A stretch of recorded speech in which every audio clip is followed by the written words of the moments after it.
오늘은 성령 감림 주일이라고 합니다. 성령 하나님께서 사람들에게 직접 나타나신 현실로 보여주신 그런 날이라 그렇게 얘기할까요? 오순절이라고 하죠. 구약의 절기로 말하면은 6월절이 지난 후 6월절 절기가 지난 후 50일째 되는 날을 오순절이라고 하는데 바로 그 오순절에 성령 하나님께서 처음 강림을 하셨다. 그래서 그 강림하신 날을 기념해서 이렇게 성령 강림절을 지내게 됩니다. 그런데 이제 사도행전에 보면 오순절 사건이 이렇게 기록이 되어져 있지요. 그 성령께서 오시는 사건인데 첫 번째가 이제 예루살렘 교회의 오순절 사건입니다. 사도행전 2장이 있죠.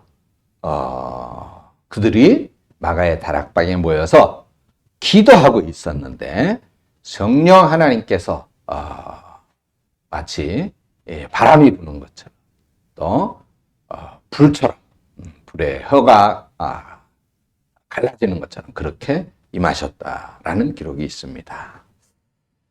이게 첫 번째 성령 강림, 유대인에게 임한 성령 강림이라고 할 것 같으면 두 번째가 이방인에게 강림한 사건이에요. 그러니까 이방인의 오순절이라 이렇게 말할 수 있겠죠?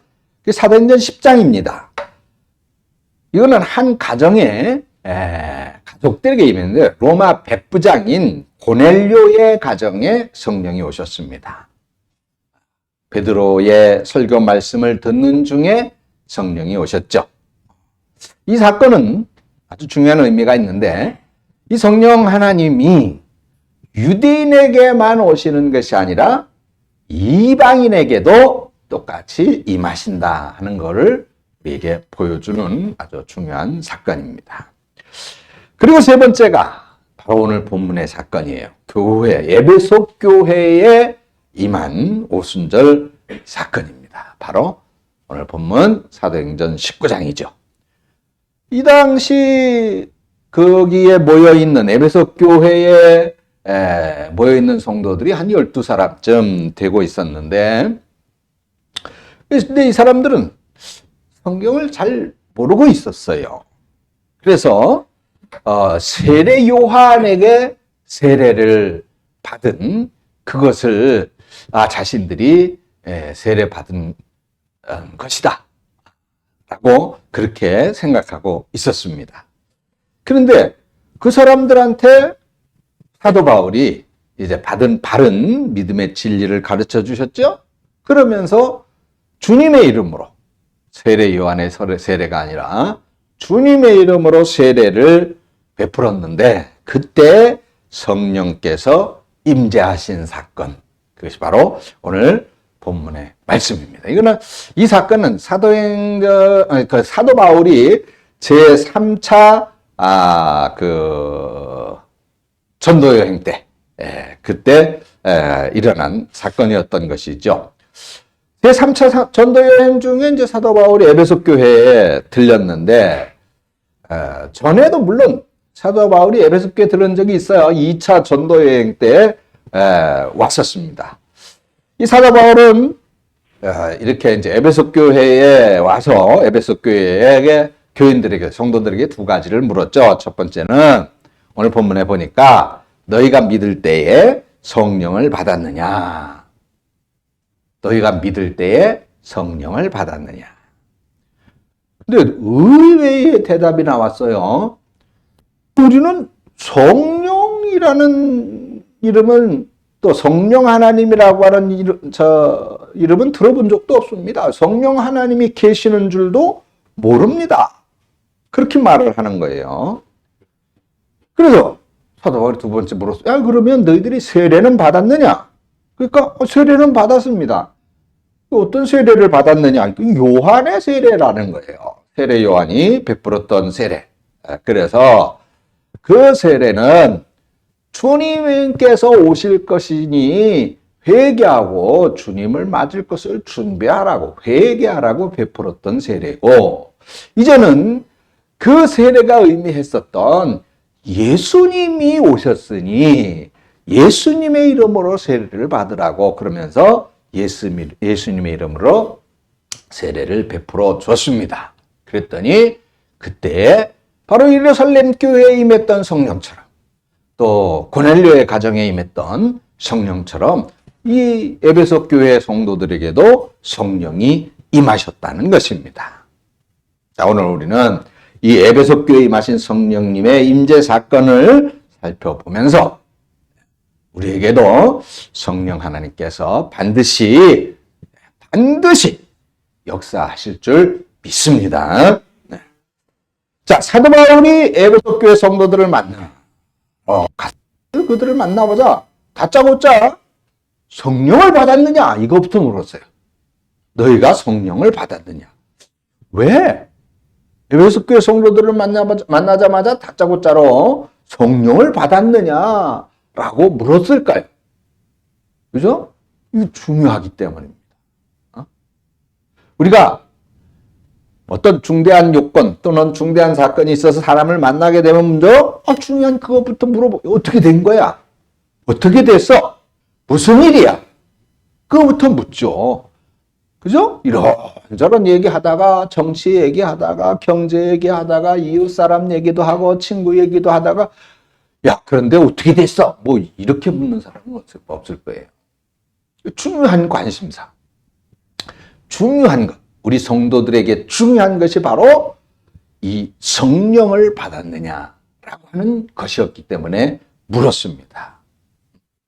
여러분, 오늘 우리들도 우리의 삶에서 가장 의미 있고 중요한 것이 무엇일까? 여러분 한번 생각해 보세요. 여기에 정말 성령님이 계실까? 자, 내가 사람을 만날 때에 저 사람은 회사에서 무슨 일을 할까? 직급이 뭘까? 연봉은 얼마나 받을까? 아마 남자들은 뭐 그런 생각을 많이 가질 것 같아요. 남자들의 주된 관심사가 바로 거기에 있으니까. 그럼 여자들은 반면에 주된 관심사가 어디에 있을까요? 이 사람은 어느 미용실 다닐까? 들고 있는 저 핸드백이 짝퉁일까? 진짜일까? 그런 거에 관심이 갈 것 같아요. 우리 대관교회 성도님들, 여러분들, 저는 적어도 우리 성도님들은 늘 관심사가 하나님의 말씀을 보고 기도하고 찬송하고 또 우리 하나님을 생각하기에 바빠서 아마 이런 생각을 안 하실 줄로 믿습니다. 적어도 우리 대왕교회 성도님들은 그러잖아요. 그죠? 근데 오늘 사도 바울은 에베소 교회 성도들을 만나자마자 너희들이 성령을 받았느냐? 너희들 가운데 성령이 계시느냐? 안 계시느냐? 이것부터 궁금했습니다. 이것보다 중요한 것이 없었기 때문이에요. 오늘도 마찬가지입니다. 여러분, 우리가 신앙생활을 하는데 정말 중요한 것. 여러분들이 그 어떠한 어려운 문제도, 그 어떤 어려운 일도, 그 어떤 어두운 터널도 뚫고 나갈 수 있는 능력을 받을 수 있는 비결이 바로 성령 하나님이 내 속에 계시느냐 안 계시느냐에 달려있기 때문이거든요. 근데 왜 그러는가? 왜 그래야만 할까? 왜 성령님이 그렇게 중요할까? 오늘 성령 강림절을 맞이해서 오늘 우리 성도님들이 사실을 분명히 알고 또 분명히 믿고 성령님과 함께하는 우리 성도님들 되시기를 축원합니다. 자, 요한복음 20장 22절을 보면 부활하신 주님이 활동하시는 장면이 나와요. 이때 제자들은 어떻게 했어요? 예수님은 부활했는데 제자들은 무서워서 숨었잖아요. 그렇죠? 그런데 주님께서 그 무서워 벌벌 떨고 있었던 그 제자들한테 갑자기 나타나신 거예요. 부활하신 주님이. 무섭기 때문에 문도 잠가놓고 문고리도 걸어놓고 막 이중상검으로 잠가놓고 벌벌 떨고 있는데 나타나셔서 주님께서 너희에게 평안이 있을지어다 라고 말씀을 합니다. 그런 다음에 주님께서 중요한 말씀을 하셨는데 너희가 성령을 받으라 라고 말씀하셨습니다. 우리 부활하신 예수님께서는 자기들도 죽을까봐 벌벌 떨고 있는 그 제자들한테 야! 아니 이놈들아 너희들 도대체 왜 그렇게 떨고 있어? 왜 숨어 있는 거야? 뭐가 무서워서 떨고 있는 거야? 야단치지 않았다는 겁니다. 그리고 그 제자들을 찾아와서 이놈들아 내가 말했잖아. 너희들 기도해야 하고 있으라고 말했잖아. 기도하지 않으면 마귀가 너희들을 시험한다고 그랬잖아. 기도하고 있어야지. 무서우면 기도해야지. 두렵고 떨리면 기도해야지. 뭐하고 있는 거야? 그러지 않았다. 또 예수님께서 이놈들아 내가 너희들 데리고 다니면서 그렇게 한 일이 뭐야? 전도했던 일 아니야? 나가서 전도해야지. 이렇게 방구석에 처박혀서 지금 뭐하고 있는 거야? 라고 말씀하지 않습니다. 이상한 말씀을 하셨어요. 그렇게 무서워 떨고 있는 제자들에게 오셔서 이상한 말씀을 하셨어요. 무슨 말씀입니까? 성령을 받아라. 성령을 받아라. 왜 그러셨을까요? 성령을 받아야 무섭지 않기 때문입니다. 성령을 받아야 두렵지 않기 때문이에요. 성령을 받아야 걱정하지 않기 때문입니다. 성령을 받아야 지금 자신들이 위험하다고 생각하고 있는 이 두려움과 어두움 속에서 뛰쳐나갈 수 있기 때문입니다. 그래서 예수님께서는 성령을 받아라고 말씀한 거예요. 성령을 받아야 기도할 수 있는 겁니다. 성령을 받아야 전도도 할 수 있는 거예요. 성령이 없으면 우리는 기도할 수 없어요. 기도가 안 돼요. 그래서 성령을 받으라고 말씀합니다. 성령 받는 것이 먼저인 거예요.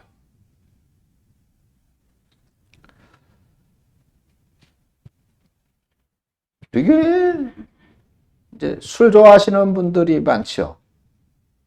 사람들은 그럴 거예요. 아니, 저 목사 교회에 어떻게 술 좋아하는 사람들이 많지?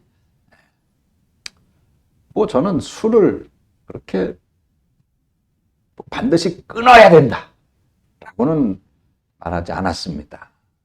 왜냐면 뭐 그게 구원하고는 그렇게 크게 관계는 없기 때문이죠. 다만 우리가 기독교인이기 때문에 절제하는 의미에서 절제하고 남들과는 구별되어 차는 그리고 성경 말씀에서 하나님께서 술 취하지 말라. 술 취하는 것은 덕을 끼치지 못한다고 가르치시기 때문에 이렇게 이제 우리는 그런 차원에서 금주하는 것이 좋습니다.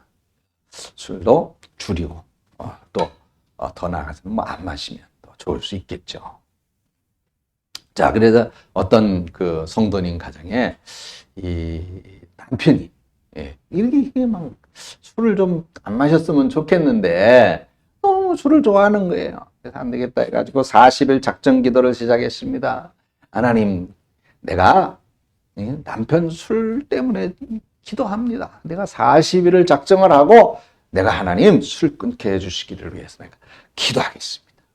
우리 남편이 정말 변해서 새 사람이 되게 해달라고 우리 남편 정말 술 완전히 끊고 교회 열심히 다니는 사람이 되게 해달라고 열심히 이제 40일을 작정하고 기도했어요.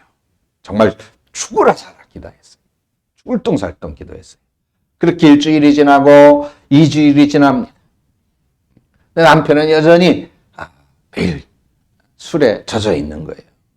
그래서 하나님께 묻습니다. 하나님, 언제입니까? 날짜는 점점 지나가는데 하나님 언제 내 기도 들어주셔가지고 우리 남편이 저 술마귀한테서 술독에서 빠져나올 수 있을까요? 우리 열심히 기도하고 있습니다. 드디어 자기가 작정한 40일이 됐습니다. 오늘 하나님 40일째입니다. 그러면서 열심히 기도하고 있습니다. 내 남편 변하게 해주시고 새 사람 되게 해주시고 하나님 앞에 바로 서게 해주시고. 그런데 하나님께서 그 40일째 되는 날에 소식이 없는 거예요. 소식이 없는 거예요. 응답이 없는 거예요. 그런데 다만 한가슴에 술은 시옷자도 안 나오고 오히려 시옷자가 나오긴 나왔는데 뭐라고 말씀을 하시나요? 성령을 받으라 라고 말씀을 하시는 거예요. 그런 음성이 들리는 것 같아요. 성령을 받아라. 이때부터 이 집사님이 생각이 바뀌었어요. 내가 남편을 잘못을 가지고 기도할 게 아니라 우선은 내가 먼저 성령 받는 게 중요한가 보다. 그래서 기도의 제목을 바꿨습니다. 더 이상 이제는 남편을 위한 기도가 아니라 하나님, 내게 성령을 주세요. 내가 늘 남편 때문에 속 끓는 게 아니라 내게 성령을 주셔서 성령 하나님의 능력으로 이런 어려움들을 이겨나갈 수 있게 해 주십시오라고 간절히 기도해요. 그렇게 기도하는데 어느 날 갑자기 몸이 불같이 뜨거워지더니 마음이 편안해지는 겁니다. 그러면서 그 순간 모든 걱정, 근심이 사라지는 거예요. 남편이 술독에 빠져 살면 어때? 옆에 살아있는 것만 해도 감사하다, 기쁘다. 옛날에 우리 김원 권사님 말씀 여러분 다 들으시고 아시죠? 그렇게 10여 년을 병으로 꼼짝 못하고 식물인간으로 침대에 누워있는데 그래도 옆에서 숨을 쉬고 있으니까 든든하다 라고 말씀하셨잖아요. 그리고 그분이 돌아가셨을 때 허전하다라고 말씀을 하죠. 외롭다고 말씀을 하죠. 그렇죠? 그래서 정말 이 집사님이 성령을 충만히 받고 이 모든 염려와 걱정, 근심이 사라져요. 오늘 새벽은 할렐루야 찬송을 하며 감사하고 기쁜 마음으로 신나게 집으로 돌아와 하루가 즐겁습니다. 하루가 기쁜 거예요. 그냥 시간 생일 괜히 즐겁고 기쁜. 아니 여러분들 경험해 보셨죠? 여러분 성령 충만하면 그죠? 여러분들 우리 권사님들은 신앙생활 경력이 오래되니까 그걸 왜 우리는 첫사랑이라 그러잖아요. 성령 충만할 때의 그 즐거움, 그 기쁨, 정말 누구한테 가서도 예수 믿으라고 붙잡고 흔들던 오늘 우리 차 타고 오면서도 우리 권사님 그런 말씀을 하셨는데 그렇죠. 가서 누구한테든 전도하는 거예요. 성령 충만하면 그게 두렵지 않아요. 부끄럽지 않아요. 그냥 하루가 즐겁고 기쁜 거예요. 그렇게 하루가 즐겁고 기쁘면서 이제 신랑을 위해서 남편을 위해서 아이고 오늘도 술을 또 마시고 오나 보다 늦는가 보다 그래도 밥은 차려놔야지. 그래서 신나게 저녁을 차려놔. 드디어 이제 남편이 밤 10시쯤 들어옵니다. 그런데 이 남편이 오늘 술을 취해서 들어왔을까요? 정말 안 마시고 들어왔을까요? 오늘 성령 충만한 이 집사님이 오늘 우리 남편은 과연 어떻게 들어올까 궁금했겠지. 근데 걱정은 안 하는 거야. 아까지껏 뭐 술 취했으면 어때? 그래도 내 신랑 내 남편인데. 그런데 이날 이 신랑이 술을 안 먹고 들어왔어. 술을 안 먹고. 진짜로. 그를 궁금할 거 아니에요. 맨날. 아니 여보 왜 오늘은 웬일이야. 술도 안 먹고 들어왔어. 어이 그러게 말이야. 친구들하고 오늘도 한잔 하려고 그랬는데 갑자기 속이 메스껍고 막 뒤틀리고 이상해지면서 도대체 술을 마실 수가 없더라는 거예요. 그래서 오늘 도저히 술을 마실 수가 없었어. 그래서 술 못 마셨어. 오늘 술 친구들하고 좀 한잔 해야 되는 건데 아쉽게 못 마셨다고. 안 먹고 들어갔다는 거예요. 근데 신기하게 그 이후로 이분의 술이 끊어졌다는 겁니다. 이후로 먹을 수가 없더라는 거예요. 그렇게 달고, 그렇게 술술 잘 넘어가던 술이 안 먹히더라는 거죠. 그러면 여러분, 남편이 성령을 받아섭니까? 이 아내 집사님이 성령을 받아섭니까? 그래요? 그 집사님이 성령을 충만하니까 그 집사님의 기도가 지금까지 했었던 그 모든 기도의 능력이 나타나기 시작하는 거예요. 그렇습니다. 사랑도 여러분, 지금 우리 앞에 있는 문제도 그래요. 내가 당하고 있는 문제도 그래요. 우리들이 겪고 있는 그런 모든 아픔과 걱정과 염려와 근심과 슬픔이 그렇습니다. 지금 그것이 중요한 것이 아니에요. 지금 그게 가장 급한 문제 같아도 그렇지가 않습니다. 내가 먼저 성령 충만한 것이 먼저예요. 그게 중요한 거예요. 성령을 받기만 하면, 성령 충만하면 내 기도에 그 응답하시는 그 기한과 때는 우리가 알 수 없지만 하나님께서는 가장 좋은 때에 가장 좋은 것으로 우리에게 응답하시고 축복하시는 줄 믿으시기 바랍니다. 사도 바울이 에베소 성도들에게 제일 첫 번째 물은 질문이 너희가 성령을 받았느냐? 그래서였던 것입니다.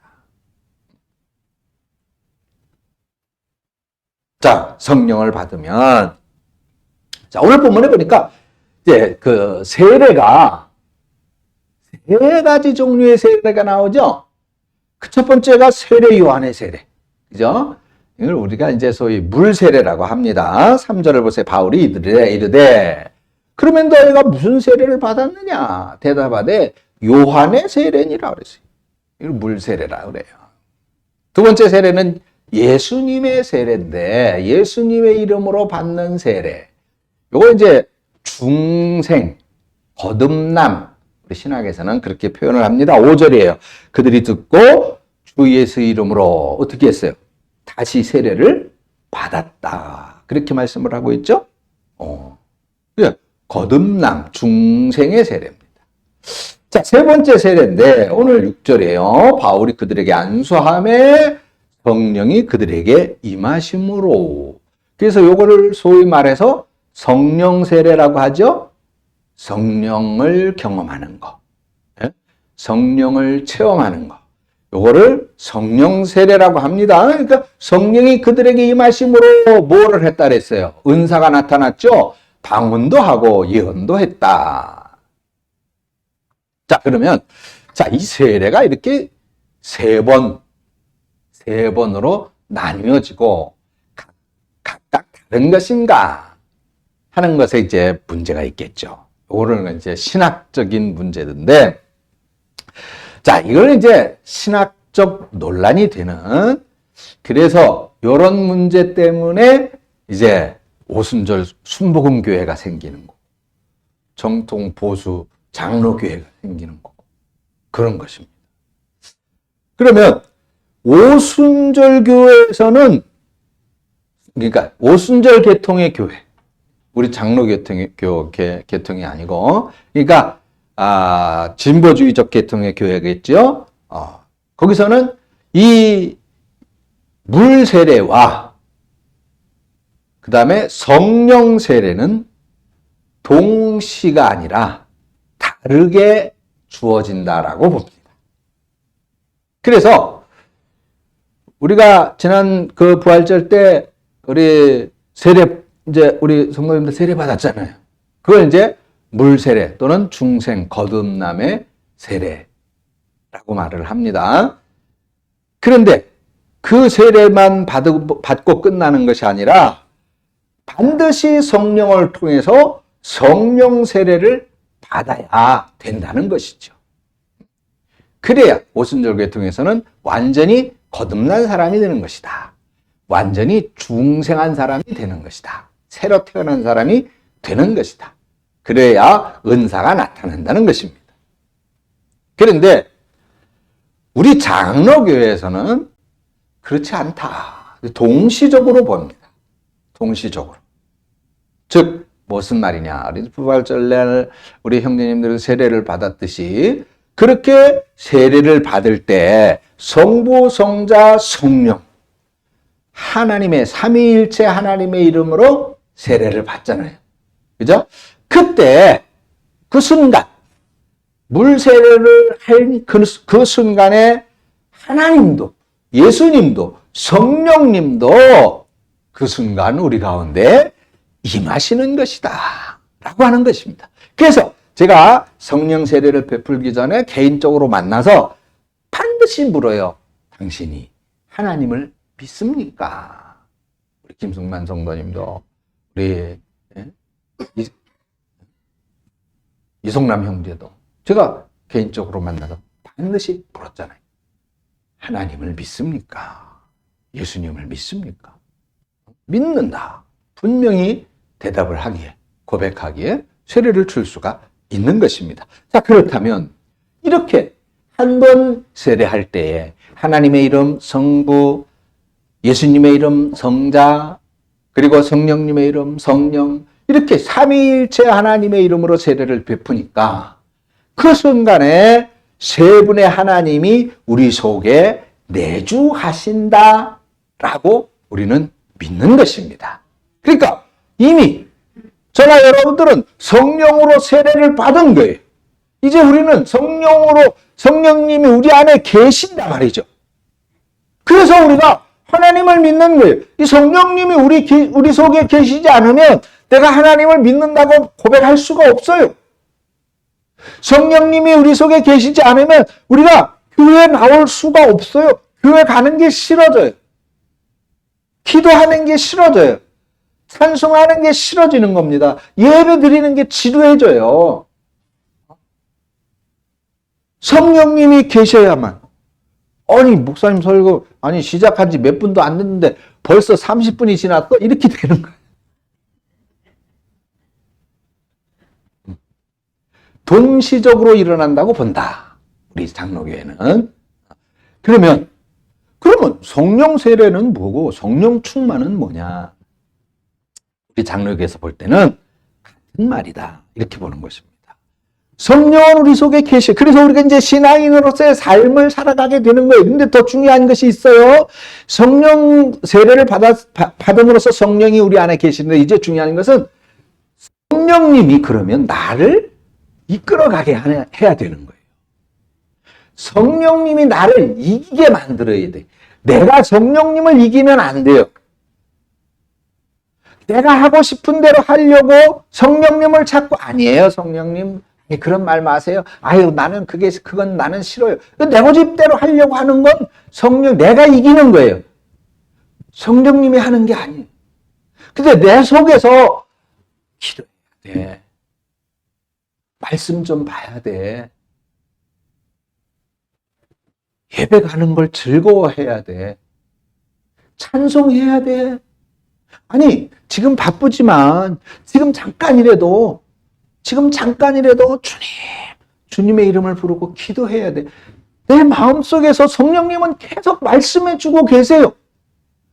무엇을 하든 밭에서 일을 하든 논에서 일을 하든 나무를 뜯든 공자 회사에서 일을 하든 순간순간 하나님 생각이 떠올라. 그렇지 않습니까, 여러분? 순간순간 하나님 생각이 떠오르는 거예요. 순간순간 누구 생각이 떠오르는 거예요. 그래, 그 사람 위해서 기도해야지. 그러면 그게 성령님의 주관이에요. 그럼 우리는 어떻게 해야 돼? 잠깐이라도 기도하는 거예요. 하나님. 뭐 길게 할 필요가 뭐 있어요? 이미 하나님 우리 속에 우리가 필요한 것 다 아신다고 그랬는데 길게 할 게 뭐가 있어요? 하나님 그분 치료해 주세요. 권기진 성도 집사님 치료해 주세요. 하나님 김어록 집사님의 형님 치료해 주세요. 기도하는 거예요. 우리 누구의 아픔 가슴 아픈 거 하나님 아시잖아요. 하나님 위로해 주세요. 일으켜 주세요. 그냥 한마디 기도하는 거예요. 흥얼흥얼 찬송 여러분 찬송가 전곡을 다 외우고 있나요? 다 못 외우지. 나도 못 외워요. 그냥 흥얼 하는 거예요. 아는 것만.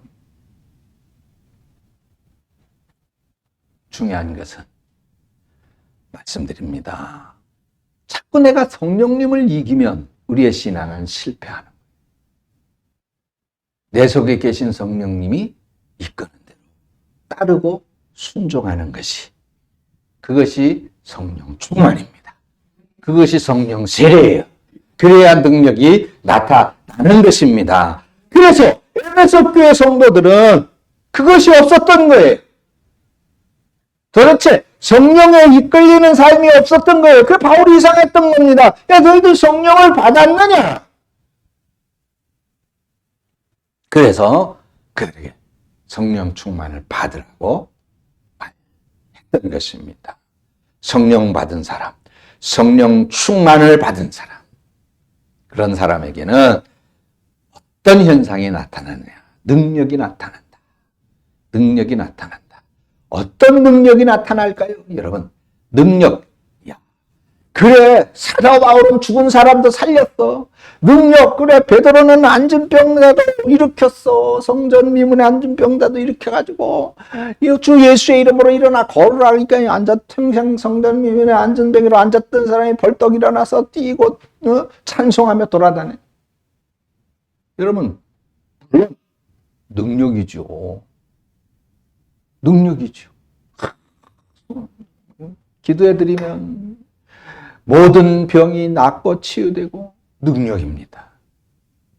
그걸 은사지요, 은사. 근데 여러분, 저는 그것이 부럽지 않습니다. 물론 저도 가서 기도해주면 그냥 뭐든지 어떤 환자든지 말기암이다. 그런데 내가 가서 기도만 해주면 벌떡 일어나서 아이고 다 낫습니다. 할렐루야. 그 자리에서 찬양하고 얼마나 제가 그러면 아마 저 자신이 저를 신으로 여길지도. 옛날에 우리 어머님이 그런 말씀을 하시더라고요. 어머니 하나님 그냥 그 치료 받기 위해서 그렇게 기도하는데 하나님 혹시 암은 치료 못 하시는 거 아니에요? 그러니까 하나님께서 그러시다. 그런데 그렇지 않아요. 정말 성령 충만하고 능력이 있으면 돼요. 치료받아요. 지금도 분명히 하나님이 필요하시고 하나님이 역사하시면 그래서 성령 충만하여 기도하면 그런 치료의 역사가 지금도 분명히 일어나고 있습니다. 여러분들도 하실 수가 있어요. 근데 정말로 중요하고 필요한 능력은 성령 충만해서 나를 이기는 능력입니다. 나를 이기는 능력, 성령님께 내가 굴복하는 능력이에요. 성령님께 내가 항복하는 능력. 성령님께서 내 마음속에 하라는 대로 말씀하시는 대로, 지시하시는 대로, 요구하시는 대로, 원하시는 대로 내가 하고자 하는 내 고집, 내 자아, 내 욕심, 내 교만, 나의 어리석음을 꿇고 순종하고 따르는 것이 정말 중요한 능력인 줄로 믿습니다. 그럴 때에 정말로 기도의 능력도, 치유의 능력도, 방언도, 은사도, 전도의 능력도 나타나는 것이에요.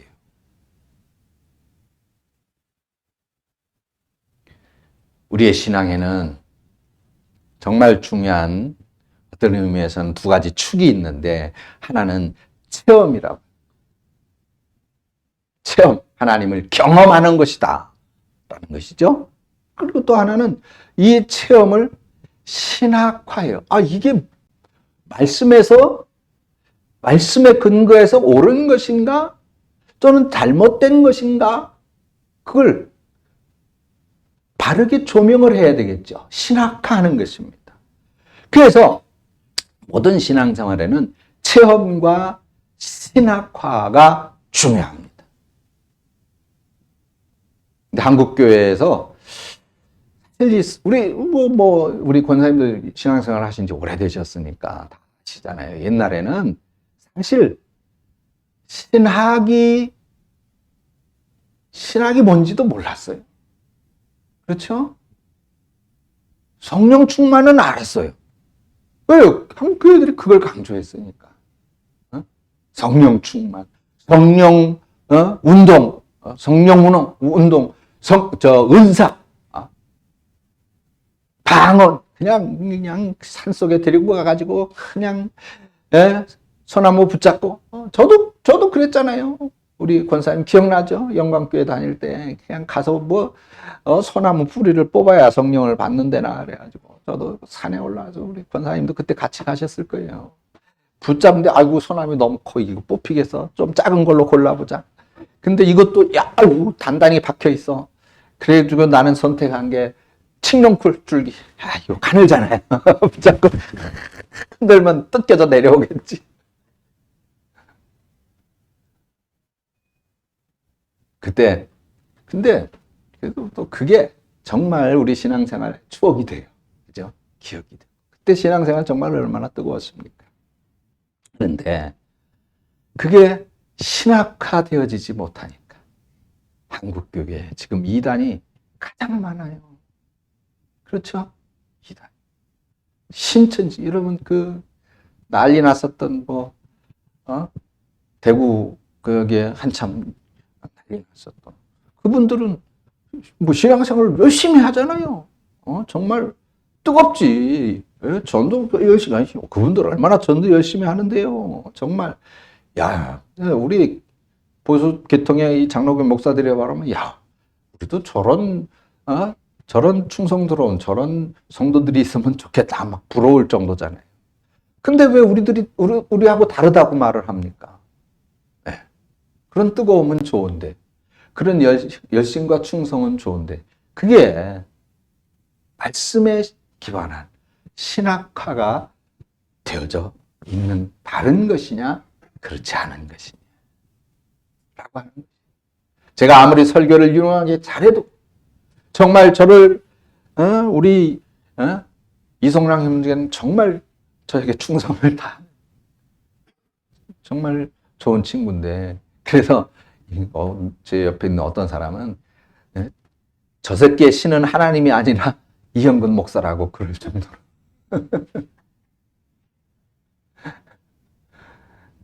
근데 만약에 그래서 내가 오늘 이 시대에 예수입니다, 오늘 이 시대에 내가 그리스도입니다라고 말하면 그건 잘못된 거잖아요. 그렇죠? 그거는 바른 말씀에 근거한 바른 신학화의 작업이 안 되는 거예요. 쉽게 얘기해서 그런 것을 말하는 것입니다.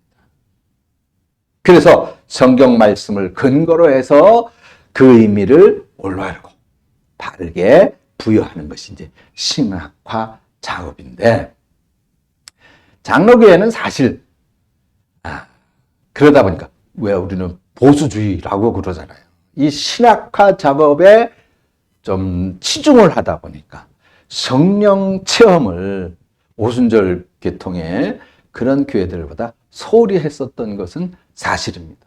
그러다 보니까 장로교인데도 이 성령 충만을 하니까 성도들이 엄청 달라지더라, 변하더라, 막 그래가지고, 그래서 우리 알다시피 70년대, 80년대 장로교회도 성령 체험을 강조하는 성령화 운동을 굉장히 강조했었던 그런 기간이 있었던 것이 사실입니다.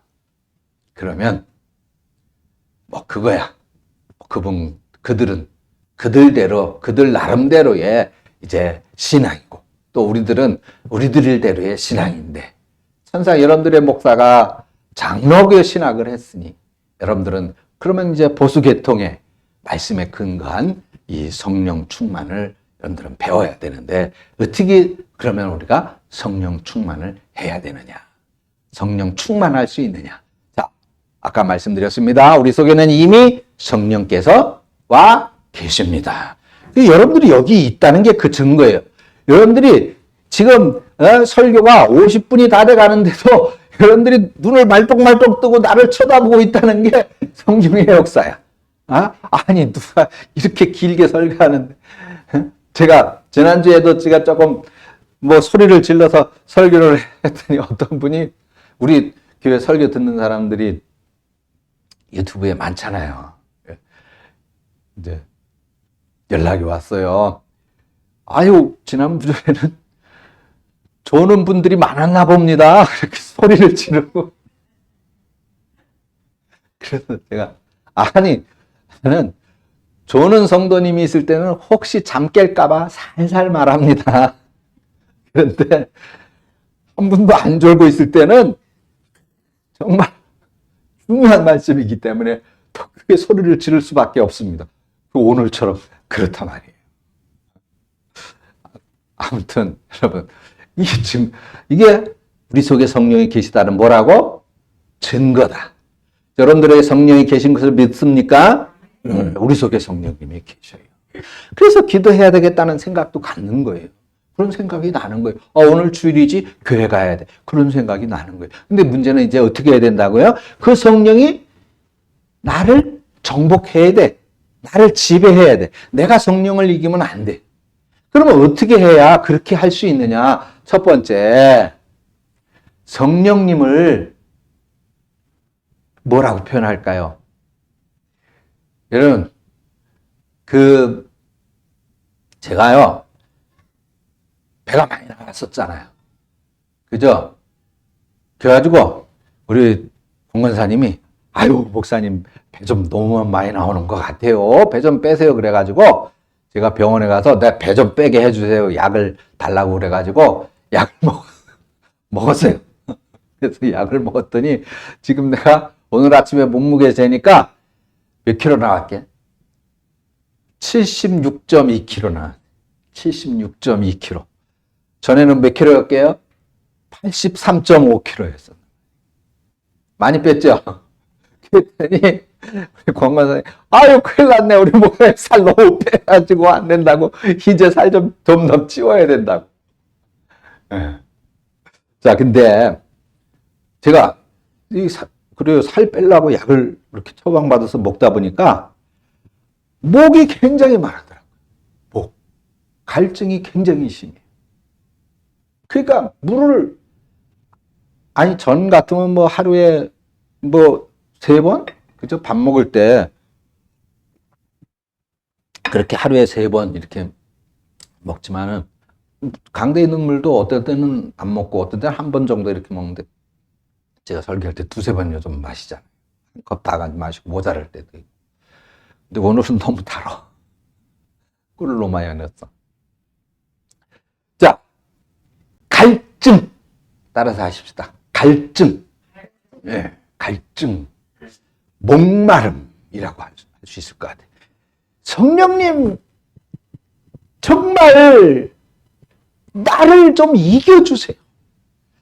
성령님, 나를 좀 내 생각, 내 마음, 내 뜻, 아까 우리 사모님 기도했잖아요. 내 생각, 내 뜻, 내 모집이 아니고, 내 계획이 아니고, 성령님 정말 좀 나를 이겨주세요. 지난주에 제 설교 제목이 뭐였어요? 다 잊어버렸지? 주님, 나 좀 만나주세요. 였잖아요. 그런 갈급함이에요. 갈급함.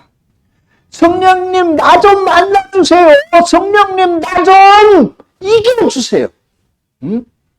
그게 있어야 됩니다. 그게 있어야 돼요. 그래야 성령 충만할 수 있습니다.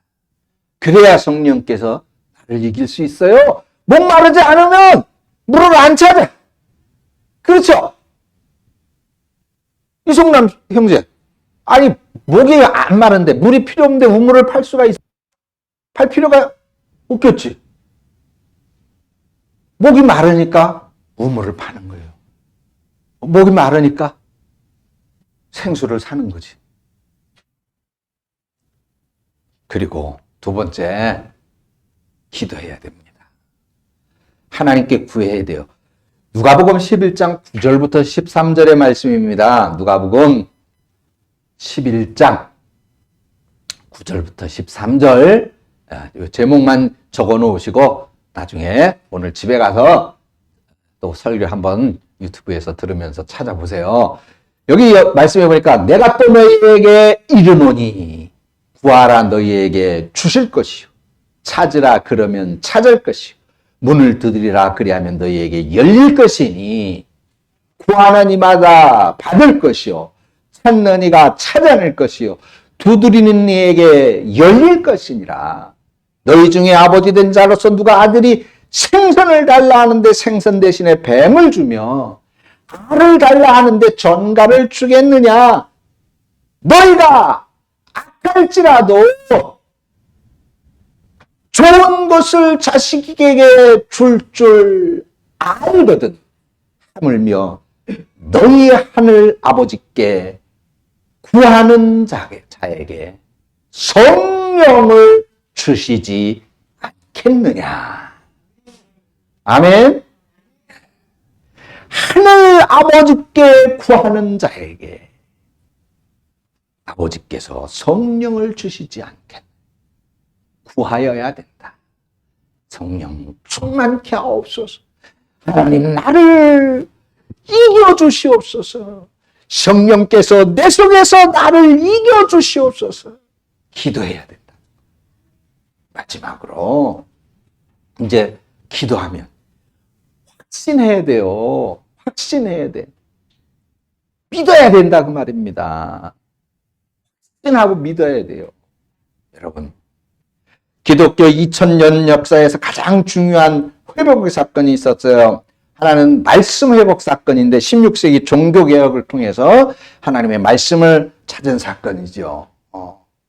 마틴 루터와 존 칼빈을 통해서 종교개혁을 일으켜서 로만 캐톨릭, 지금의 천주교로부터 성례전, 천주교의 성례전으로부터 오직 하나님의 말씀이지 성례전, 교회에서 행하는 의식이 중요한 것이 아니다. 오직 말씀이다. 이것을 찾은 거예요. 또 하나의 회복 사건은 바로 오늘 이거예요. 성령의 능력을 회복하는 사건이에요. 여러분 아시다시피 초대교회는 성령의 능력이 있었어요. 그래서 이때는 내가 중요하지 않아요. 내 속에 계신 성령님, 나를 구원하시는 예수 그리스도가 중요하고 하나님 나라에 하나님이 중요한 것이죠. 그렇죠? 성령이 나를 이끌고 성령이 나를 이기고 나를 이끌고 가십니다. 그러니까 그때는 죽음이 두렵지 않아요. 그렇죠? 그 초대교회 때는 성령의 충만이 있었어요. 성령의 능력이 있었어요. 그러니까 죽음이 두려운 게 아니에요. 또 예수 믿느냐? 믿는다. 여기 예수 십자가가 있는데 밟고만 가면 내가 너를 살려줄 거야. 한 번만 밟아봐. 한 번만 침을 뱉어봐. 그러면 너 살려줄게. 그런데 아니 나는 그렇게 할 수 없습니다. 내가 땅을 우리를 지금까지 살게 해주시고 살려주시고 그리고 영원한 하나님 나라에까지 나와 영원히 함께 하실 그 하나님, 나를 한 번도 배신한 적이 없는데 내가 어떻게 하나님을 배신합니까? 그러면서 그들은 죽었잖아요. 사자들에게 수많은 관중 앞에서 감으로 몰려 들어가서 로마 군중들의 놀잇감으로 사자들에게 물려 찢겨 죽어가 먹이가 되어지면서도 그들은 예수를 부인하지 않았습니다. 그게 성령의 충만입니다. 그게 성령의 능력입니다. 은과 금은 내게 없지만은 내게 있는 것으로 내게 주노니. 이 베드로에게 있었던 것이 무엇일까요? 성령 충만입니다. 일어나 걸어라. 여러분, 오늘 이 시대는 성령의 능력을 잃어버렸어요. 이 시대는 성령 충만한 성도를 찾아보기 힘든 시대입니다. 19세기 존 웨슬레의 부흥운동, 1907년 평양에서의 대부흥운동, 1970년대 여의도 광장에서의 대부흥운동, 거기에 참여하셨던 우리 권사님들 계시잖아요. 이제 우리 대강교회 성도님들 모두는 더더욱이 영성이 강조되는 이 시기에 성령의 능력, 성령의 충만이 요구되는 이 시기에 성령 충만으로 성령의 능력이 회복되는 삶, 능력 있는 삶을 살아가는 우리 대강교회 성도님들이 또 전 세계 모든 성도들이 되어지시기를 주님의 이름으로 축원합니다. 기도하겠습니다. 하나님 아버지, 저희들에게 성령 충만을 주시옵소서. 과거 우리가 산속에 들어가 나무를 붙잡고 그게 뽑혀야 성령 받는다는 목사님의 말씀을 믿고 그걸 뽑으려고 밤새 기를 쓰며 땀을 흘리며 눈물을 흘리며 기도했었던 그 시대의 성령 충만함을 오늘 우리들에게 주시옵소서. 마귀가 우리를 이기고 있습니다. 그래서 우리의 삶을 망가뜨리고 우리의 가정을 회방하고 우리의 마음에 평안을 깨트려 불안과 염려와 근심과 슬픔으로 가득합니다. 주님, 나도 이제는 성령 충만하고 싶습니다. 성령으로 이기고 싶습니다. 성령으로 먼저 나를 정복해 주시고 이기게 해 주시옵소서. 그래서 오늘 약한 시대, 이 암울한 시대를 성령의 능력을 회복하고 성령의 능력으로 살아가고 성령 충만의 은혜로 살아가는 우리 성도들이 되게 하여 주시옵소서. 예수님의 이름으로 기도합니다. 아멘.